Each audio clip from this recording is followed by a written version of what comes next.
J'ai commencé par réaliser un documentaire qui s'appelle Pâté chinois, en fait, qui était sur l'immigration chinoise. Et ce que c'était un road movie. Je suis parti de Terre-Neuve et je suis allé jusqu'à Vancouver en auto avec mon équipe et on s'est arrêté au hasard dans les restaurants chinois pour raconter un petit peu l'histoire de l'immigration chinoise. Pour moi, le défi principal, c'est toujours la cohérence artistique du film. Ce que le film dit, est-ce que c'est intéressant, est-ce que c'est intéressant à regarder, est-ce que ça parle de quelque chose. J'essaie pas de me dire je vais faire un film québécois, je vais faire un film canadien. J'essaie de faire le film que je porte en dedans de moi et si les gens, si les Canadiens se retrouvent là-dedans, ils se reconnaissent là-dedans, tant mieux. Quand on regarde un film comme Monsieur Lazare, mon film, ce n'est pas un film qui a les termes d'un film commercial.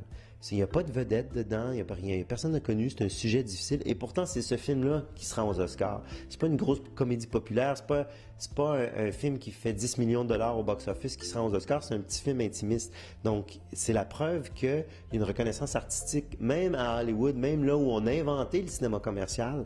Et je pense qu'il y a un message, il y a quelque chose à retenir là-dedans qu'il ne faut pas juste essayer d'imiter les recettes des plus gros, mais de faire les films qu'on porte en nous, des films qui nous ressemblent nous, avant toute chose.